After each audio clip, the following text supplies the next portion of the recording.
Campaign is underway in Colorado to make it the first state to ban sales of smartphones for children. A proposed ballot initiative would make it illegal for stores to sell smartphones to kids under 13 or to adults who intend to give the phones to preteens.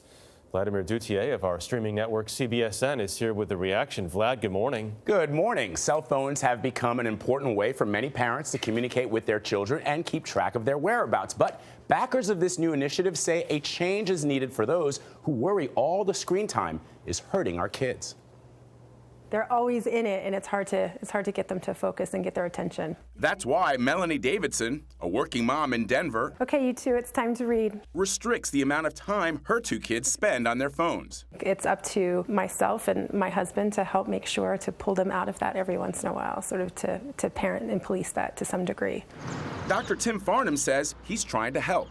I'm with a group. We're trying to get a ballot initiative. He's drumming up support through his organization, Parents Against Underage Smartphones, for a proposal to outlaw sales of smartphones for children under 13.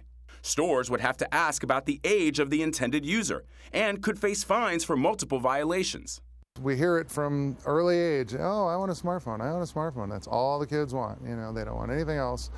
And now you can say, well, you know, sorry, can't get you one until you're 13. In a 2015 survey, 19% of adults said it's appropriate to buy smartphones for kids under 13.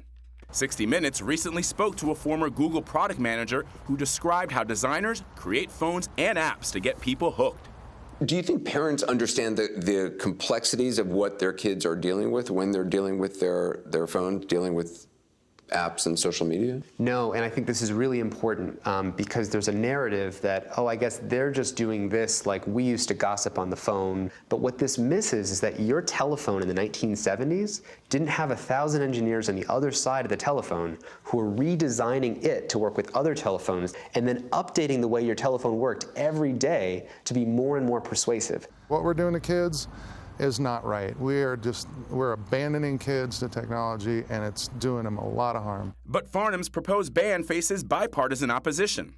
A Democratic state lawmaker called it the wrong solution to a serious problem, while a Republican suggested it's the work of those who sit around all day dreaming up ways to control your life. Melanie Davidson says it's not the answer for her children. I'm all for policy as a tool and as a tool for change, but a rule like this and a law like this is an overreach of government's role in our lives. Supporters still have to collect almost 100,000 signatures to get it on next year's ballot. The proposal would continue to allow sales of basic cell phones for kids, just not smartphones with all the games and the apps. In a statement, the trade group representing wireless companies says the wireless industry provides a number of tools to help parents make informed choices and manage their children's usage.